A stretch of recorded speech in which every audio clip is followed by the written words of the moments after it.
That smell. You know the one. Hot oil and something sweetly chemical drifting through a cracked car window before you'd even turned into the parking lot. Before you could see the sign, before the building came into view, your nose already knew where you were going. Your stomach already answered.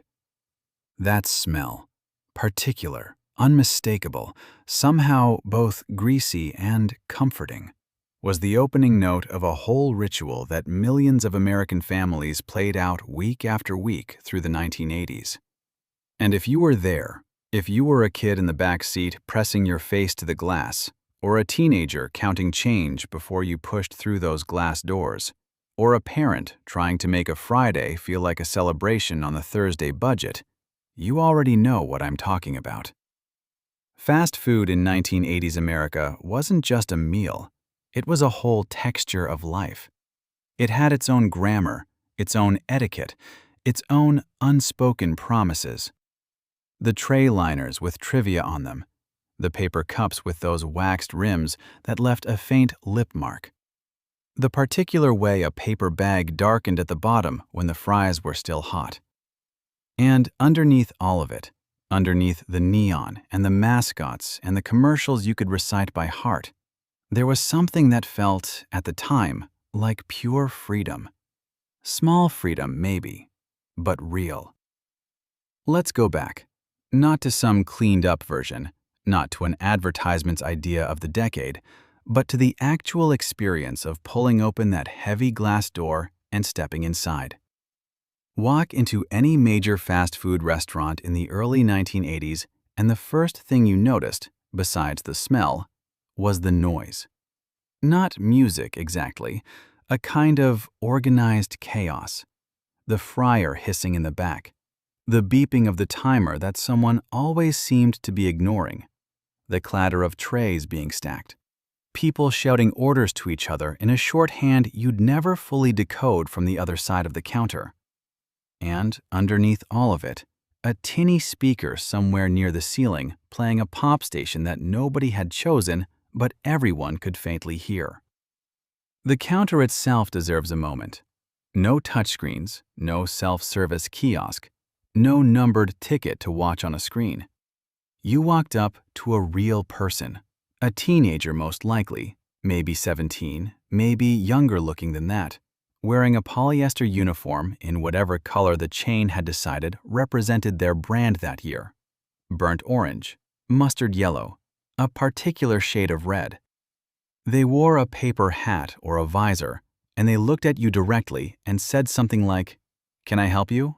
or "What can I get for you?" And that was it. You talked to a person. You told a person what you wanted. If you changed your mind, you changed your mind out loud, in real time, to a human being who had to keep up. There's something worth sitting with in that, actually. The whole transaction was social in a way that we don't always think about now. The menus were simpler. Not simple, but simpler than they would eventually become. The burger chains had burgers, and a few of them, and they each had a name that meant something. The flagship sandwich, the one for big appetites, the one with the special sauce. You knew the hierarchy by heart, the same way you knew the seating chart in your classroom. A Quarter Pounder was a grown-up order. A Happy Meal was for children. A Whopper was a statement. These distinctions mattered. They were part of the social language of the place. And the chicken. The chicken was still a novelty for much of the decade, at least at certain chains. When the chicken sandwich arrived, and different chains launched theirs at different points in the early to mid-80s, it felt like an event, something to actually talk about. Your older sister might have been loyal to the fish sandwich. Your dad might have been suspicious of anything that wasn't beef. But the chicken sandwich had this particular combination of crunch and steam inside the bun that felt almost shocking the first time you bit into it properly. That texture, that hot, giving crunch, was one of those minor sensory experiences that lodged in the memory and stayed there. The fish sandwich, by the way, deserves its own paragraph because it was its own personality. Friday orders, Lent, the people in the family who didn't eat beef for whatever reason. The fish sandwich existed in its own category, slightly apart from the rest of the menu, eaten with a quiet practicality. There was usually tartar sauce involved, sometimes a lemon slice, depending on the chain. Nobody was dramatic about the fish sandwich. It just quietly did its job. Here's a thing that doesn't get mentioned enough: the speed. In the 1980s, fast food still mostly meant fast. The drive-thru was expanding rapidly across the decade, and pulling up to that metal speaker post, the one that crackled and made everyone sound slightly like they were calling from space, and placing your order, then pulling around, and actually receiving your food in under 2 minutes felt genuinely remarkable. Not because it was magic, but because everything else in life took so much longer. Banks took time. Post offices took time. Grocery stores took time. Here was a place where hunger met its answer almost immediately, and that was not nothing. The drive-thru speaker deserves its own small monument. You'd roll your window down and lean toward it, always leaning too far or not far enough, and there was always that 3-second gap where you weren't sure if they'd heard you pull up yet. Then the crackle, then the voice. "Welcome to... Can I take your order?" And if you were the kid in the back seat, you were pressed up against the window trying to hear, trying to follow along, trying to figure out if your order was going to be remembered or if you'd need to remind someone about the no-pickles situation when you got to the window. The no-pickles situation was its own institution. Everyone had a customization: extra salt, no onions, cheese on the side, ketchup only. And the remarkable thing was that in the 1980s, the customization was possible, but it carried a certain weight. You were asking for something slightly outside the standard flow. The teenager at the window would write something on a small slip, or hold up a hand, or call something back to the kitchen, and there was always a beat, just a beat, of mild uncertainty about whether the modification would actually arrive. Sometimes it did. Sometimes the burger came with everything on it anyway, and you either ate it or you didn't, and life continued. Let's stand in a parking lot for a moment. Summer, let's say, sometime in the middle of the decade. The parking lot outside a fast food restaurant in the mid-80s was its own ecosystem.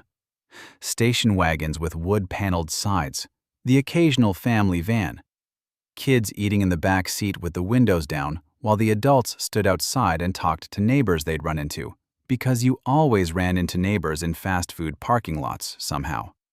The food was still in those paper bags, and the grease was already softening the bottom of the bag, and someone had already reached in without permission and taken a fry, and everyone knew who it was. The tables outside, if there were outside tables, had that particular quality of being slightly sticky in the heat, and surrounded by the ambient smell of car exhaust mixed with cooking oil. Wasps. There were always wasps near the soda cups. This is not a charming detail, but it is a true one, and you remember it, and it was just part of summer. You waved them off and kept eating. And the soda. The fountain soda that came in those waxed paper cups with the plastic dome lids and the fat straw. In the 1980s, fast food fountain soda had a particular character that home refrigerator soda simply didn't match. Colder, more carbonated. The ice-to-drink ratio was different. The syrup concentration seemed different. Or maybe it was just the cup and the straw and the context. Whatever the reason, a large Coke from a fast food counter in 1985 tasted like a specific thing that a can at home didn't replicate. And most people who grew up in that era still feel the echo of that truth in their taste memory. The Happy Meal arrived at McDonald's at the tail end of the 1970s and hit its full cultural stride in the 1980s.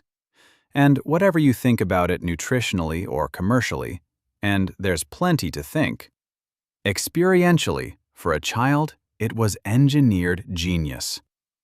A box, your own box, with a handle, that was shaped like a little house or a barn or whatever the current promotion called for. The food was sized for you, not for an adult who'd been scaled down. And inside, a toy. The toy. Let's talk about the toy for a second, because the toy was genuinely part of the culture of the decade in a way that's hard to exaggerate. The Happy Meal toy in the 1980s was tied to whatever movie or franchise was current, and kids tracked those toys with the same intensity that collectors track anything scarce and desirable. You knew when the new set was coming.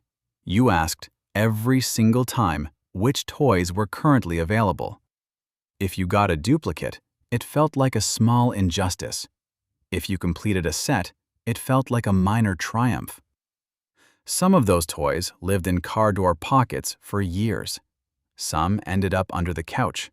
A few were genuinely cherished. There were also plain toys, the ones between movie promotions, little plastic things with no tie-in to anything, just a shape and a color and a function that lasted until you got home. Those were fine, but nobody got excited about those. Burger King had the flame-broiled thing, and they wanted you to know about it. The television commercials of the 1980s for fast food are their own art form. Outsized, cheerful, slightly surreal, and each chain had carved out a position that they repeated until it was part of your mental furniture. McDonald's was for everyone. Warm, a little magical, Ronald and his friends. Burger King was where you had it your way, a slightly more assertive identity. Wendy's had a red-haired girl and a founder named Dave who appeared in commercials with a folksy, slightly square directness that became iconic. And then there was that one Wendy's commercial, and if you were watching television in 1984, you know exactly which one, where an older woman looked at a competitor's bun and asked, in a voice of magnificent impatience, "Where's the beef?" Those three words echoed everywhere for a year. On t-shirts, in political speeches, used as a metaphor, in playgrounds, in offices. "Where's the beef" became a way of saying, "Show me the substance, stop hiding behind the packaging." It was one of those rare moments when a commercial phrase escaped advertising entirely and became something the whole culture used. The commercials ran constantly. Saturday morning cartoons were half commercials for fast food, half cartoons, and by the age of 7 or 8, most American kids had essentially memorized the menus of every major chain through sheer repetition. You knew the Filet-O-Fish jingle. You knew the Big Mac ingredients in the right order because of a song. You knew the Burger King crown. This was before the internet fragmented media, when everyone was watching the same 3 channels, and advertising had a blunt, mass-market power that it would never quite have again. Shift to an evening in the late 1980s now. A kitchen somewhere in the middle of the country or the suburbs of a city on a night when nobody cooked. The decision was made the way these decisions always got made. A moment of collective exhaustion meeting opportunity. Maybe it was a Friday. Maybe someone had a long week and the kitchen felt like an obstacle rather than a comfort. The suggestion came from someone, the kids usually, or a parent surrendering cheerfully to the path of least resistance. And there was a brief negotiation about where, not whether, where. Pile into the car, the familiar route, the sign appearing on the right like a lighthouse. The particular way the parking lot light hit the roof in the evening, that golden-orange glow against a purple sky in autumn, the restaurant looking warmer inside than it probably was. Through the heavy door and into the counter line. The line moved. Someone behind the counter called the order. A teenage girl in a visor punched the register buttons with practiced efficiency. The tray was assembled. The cups went to the soda fountain. This was often self-serve, depending on the chain. And the whole ritual of finding the right lid for the right cup, of watching the ice clatter down, of choosing your drink with a slight ceremony of pressing the lever, played out.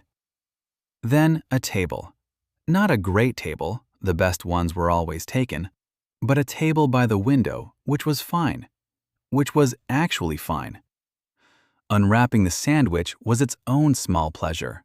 The paper crinkle, the brief steam, the geometry of the bun and the patty.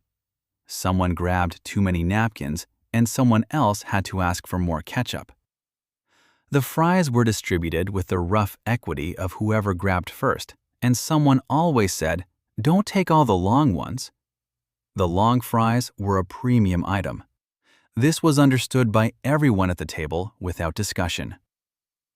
Taco Bell occupied a slightly different lane. The menu looked like nothing else on the fast food landscape. Tacos, burritos, things in shells and things in tortillas. An architecture of ingredients that felt more exotic than a burger, in a way that probably had more to do with marketing than geography. The hot sauce packets. The particular smell of their seasoned beef, cumin-forward and unmistakable. The way the taco shell shattered the moment you bit into it and deposited half the filling onto the paper wrapper, which you then had to eat with a kind of philosophical acceptance. Taco Bell in the 1980s was also, for many American teenagers, one of the late-night options. The places that stayed open late, that became destinations after movies, after high school games, after the point in the evening when other options had closed. You could get a lot of food for a very small amount of money. This was part of the appeal, and it was not an incidental part. The economy of fast food mattered enormously to teenagers working their first jobs and to young families working out their budgets. A family of 4 could eat for what would seem, by almost any other standard, like a very small sum. That was real. That was part of why it worked. Pizza Hut existed in 2 forms in the 1980s, the sit-down restaurant and the delivery, and both had a distinct character. The sit-down Pizza Hut, with its red and white checked tablecloths and the dark wood and the stained glass pendant lamps above each table, was actually a restaurant.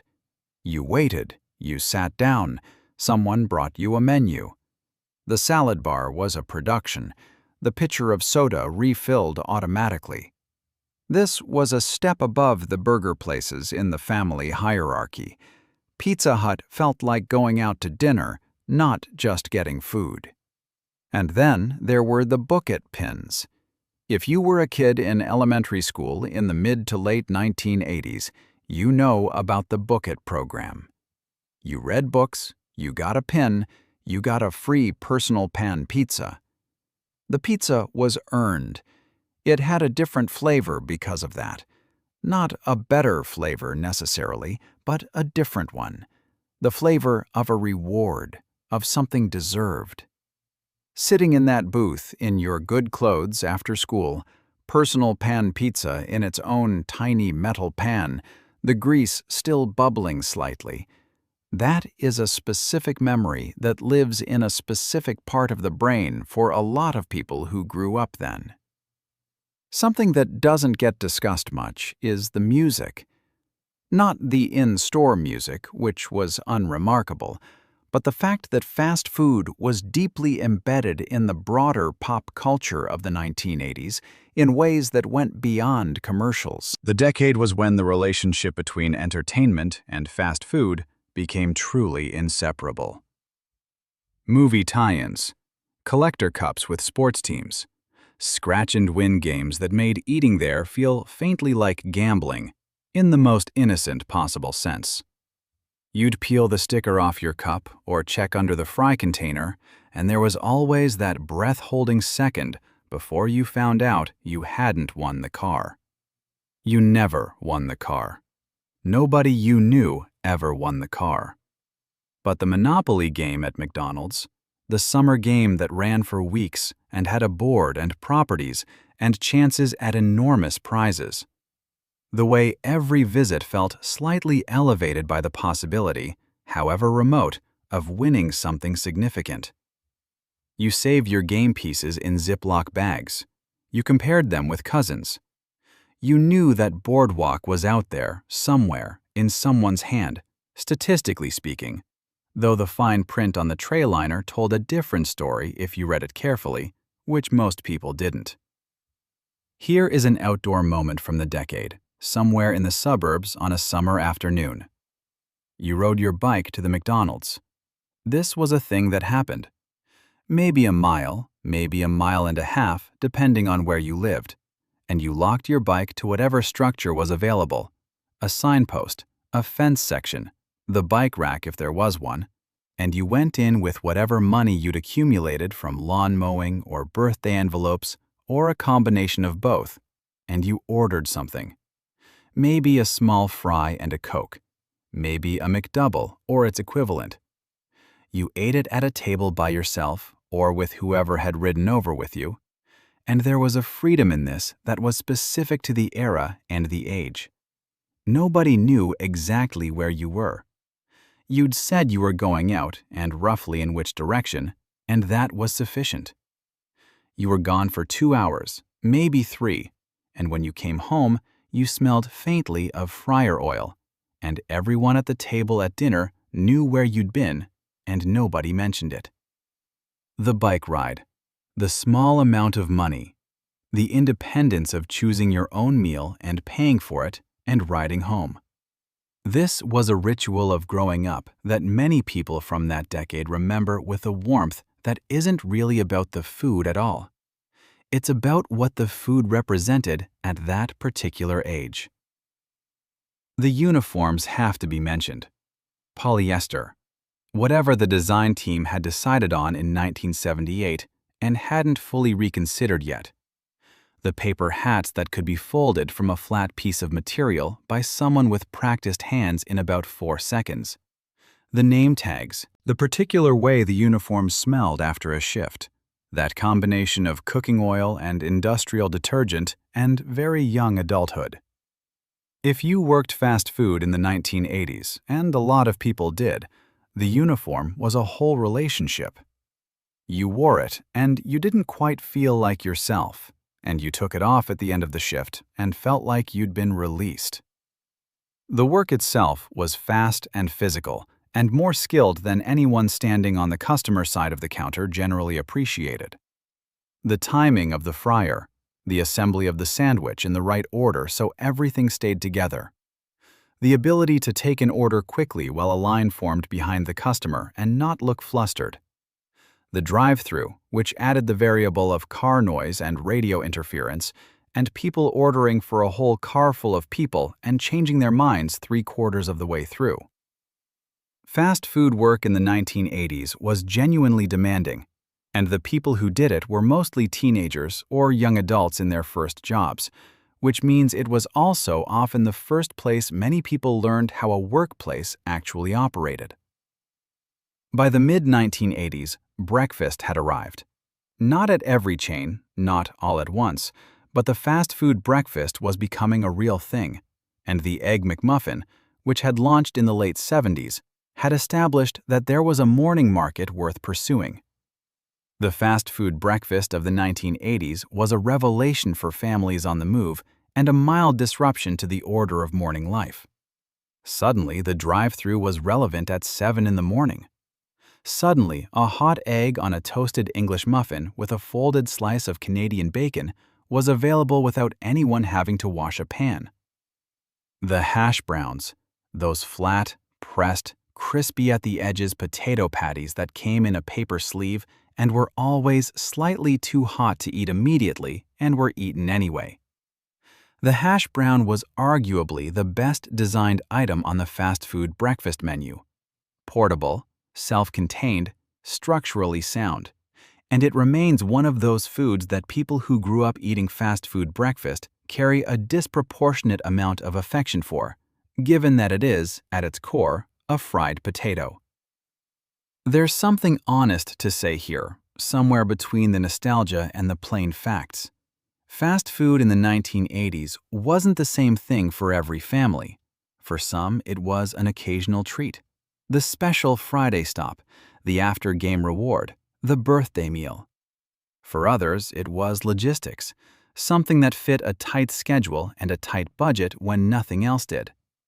For others still, it was the rare occasion when money allowed something outside the usual. The experience of fast food in the 1980s, like most things, depended enormously on what the rest of your week looked like. What's worth holding on to is that it was woven into American life in a way that cut across a lot of those differences. The same places largely, the same menus, the same commercials, the same gain pieces and the same fish sandwiches and the same hot apple pies in those little cardboard sleeves that were always blistering at one end and cooler at the other. In a decade that wasn't always easy for a lot of families, and the 1980s had their share of hard years for ordinary people, the familiarity and the modest pleasure of a fast food meal was not nothing. It was, for a lot of people, genuinely good. The apple pie. The hot apple pie from McDonald's in the original fried version, not the baked version that came later, was a singular item. The crust was fried to a particular shattering crispness, pale gold and slightly oily, and inside was a filling that was hot in the way that only something sealed in pastry and fried in oil could be hot. Dangerously, excitingly hot. The sleeve it came in was part of the ritual. You bit the end off the sleeve itself or slid the pie out, and either way you had to wait. Everyone always had to wait. 30 seconds minimum, ideally more, for the filling to come down from lava temperature to merely burning. Most people did not wait long enough. That burned tongue feeling from the fast food apple pie is a memory that many people from that era carry with a strange fondness. It was the price of impatience, and it was paid freely, again and again, every single time. The napkins. Can we mention the napkins? The fast food napkins of the 1980s were made of a material that occupied the space between paper and cloth without being fully either. Thin, slightly waxy on one side, almost completely ineffective at absorbing anything, but present in every dispenser in large quantities as if to compensate for their individual uselessness through sheer volume. You took 4 and used 12. The dispenser had a slot that gave you one at a time if you were patient about it, and a whole fan of them if you weren't. Nobody was patient about it. The napkin grab was quick and generous, and then half of them ended up under the tray. The ketchup packets were their own technology. Tear at the corner, apply pressure, hope that the ketchup went where you meant it to go. Frequently it didn't. There was always someone at the table who could open a ketchup packet cleanly, and someone else who got it on their shirt before the meal had properly started. As the decade moved toward its second half, things started shifting. The menus got bigger. Value meals, combo deals with a name and a number, began to rationalize the ordering process. Salads appeared, cautiously, as though the chains weren't entirely sure they belonged there. The drive-thru became not just an option, but sometimes the primary way people interacted with a restaurant, the dining room increasingly secondary for certain locations. Breakfast expanded. Chicken expanded. The idea that fast food could be a breakfast, lunch, dinner proposition, not just a lunch or dinner one, was being fully realized. There were more chains by the late 1980s than there had been at the start. Some of them are still with us. Some have faded to regional legends or disappeared entirely. The ones that disappeared are remembered with a particular bittersweet specificity by the people who grew up near one. The thing about a chain that closes is that the memory of it becomes unusually vivid because there's no current experience to update it with. It stays exactly as it was the last time you went there. The particular color of the trays, the particular font on the menu board, the particular way the ice machine sounded in the back. And then there's the drive home. The paper bag on the seat beside you, or on someone's lap in the back seat, already warm and slightly damp at the bottom. The fries cooling faster than you wanted. The lid on the cup making a small, snapping sound every time you pressed it back on. The smell filling the car completely in a way that would linger for at least a day. The windows fogging slightly in cold weather. Someone always ate in the car, even though the rule was to wait until you got home. The rule was partly practical, the kitchen table, the spreading out, the eating together properly, and partly about containing the chaos, because hot food in a moving car with children produces a particular kind of cheerful disorder. But the rule bent. It always bent. A fry here, a corner of the bun. Just tasting, technically, not really eating. If you grew up in 1980s America, some version of this is your memory. Maybe your family went to a different chain. Maybe your town only had one option or two. Maybe the fast food place was at the end of your street and you could smell it from the backyard on still summer days. Maybe you worked at one and remember the sound of the timer going off more than any particular meal. Maybe you ate there once a week, or once a month, or only at special times. The specific details differ by region, by city, by family, by income, by preference. But the texture of it, the feeling of stepping into that bright-lit space with its hard plastic seats and its particular smell and its menu that you already knew by heart, that part is shared. It was a very specific kind of American ordinary. Not glamorous, not pretending to be anything it wasn't. A cheeseburger was a cheeseburger. A large fries was a large fries. And that clarity had its own comfort. In a world that was moving fast and changing around everyone, technology, culture, economy, all of it accelerating through the decade, here was a place that delivered exactly what it said it would deliver, quickly, in a familiar wrapper, at a price you could see written on the board before you committed to anything. There's something to that. Something that held people then, and something that still lives in the memory of it now. Here's what we'd love to know from you, and this is where the comments become a real conversation. What was the fast food place you went to most as a kid or teenager in the 1980s? And what did you always order? The one thing that was your personal standard, the one you still remember the specific taste of. And the other question, just as important, do you have a fast food memory from the 1980s that involves someone else? A parent, a friend, a sibling, that you'd carry with you? Not the food exactly, but the company, the moment, the particular thing that was said across a plastic tray. Those are the stories worth telling. And there's no one in this comment section who can tell yours but you. If you find yourself coming back to these kinds of memories, everyday American life that deserves more than a quick mention, the texture of ordinary decades that shaped who we became, then subscribing means you won't miss the next one. There's a parking lot somewhere, a particular restaurant, a particular evening, the light coming through the plate glass in long bars across the floor tiles. You're in line. Someone behind the counter in a yellow visor is waiting for your order. The fryer is hissing. A song you half recognize is playing from somewhere near the ceiling. And before you even speak, before you've said a word, that smell, hot oil and sweetly chemical, specific and unmistakable, has already told you exactly where you are.